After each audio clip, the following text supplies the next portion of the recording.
کا ہے اعلیٰ کہ سارے اخلاق پر تو چھا گیا ہے اور اخلاق تیری باندی بن گئے ہیں اور اخلاق تیرے غلام بن گئے ہیں اور تو اخلاق پر حاوی ہو گیا ہے۔ شاباش، انا اور لام یہ دو کا میں ترجمہ کرتا ہوں شاباش، اے میرے نبی شاباش، تیرے اخلاق پہ کیا کہنے، تیرے اخلاق کے کیا کہنے۔ میں تجھے داد دیتا ہوں، میں تیرا رب تجھے داد دیتا ہوں، تجھے شاباش دیتا ہوں کہ تیرے اخلاق ایسے ہی ہونے چاہیے۔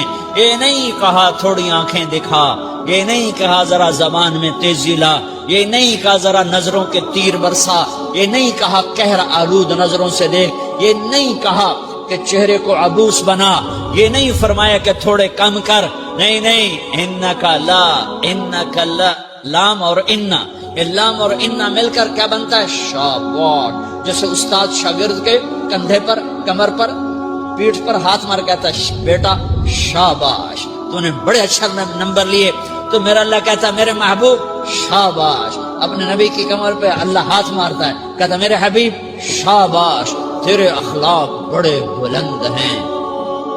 یہاں شاباش دی، پھر کہا اور آگے بڑھا، اور آگے بڑھا، کیا کہا؟ وَخْفِضْ جَنَاحَكَ لِلْمُؤْمِنِينَ وَخْفِضْ جَنَاحَكَ لِمَنِ اتَّبَعَكَ مِنَ الْمُؤْمِنِينَ، اے میرے محبوب ایمان والوں کے آگے بچھ جاؤ، ایمان والوں کے آگے بچھ جاؤ، اپنے پر پھیلا دے۔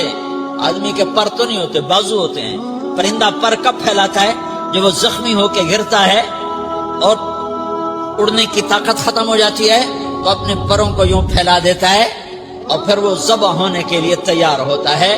اس آیت کو صحیح میں اپنے کالج کے دور سے سمجھا ہوں، تفسیروں سے نہیں سمجھا ہوں۔ تو میرا رب کہہ رہا وَخْفِضْ، لوگوں کی بدتمیزی کے آگے ذبح ہو جا، لوگوں کی بد اخلاقی کے آگے ذبح ہو جا۔ یہ مت کہہ کہ میں کتنا صبر کرتا، میں کتنا حوصلہ کرتا، میں کتنا چپ رہتا، میں بھی تو انسان ہوں، میرے اندر بھی تو دل ہے۔ وَخْفِضْ، اپنے پر پھیلا کے ان کی ہر بد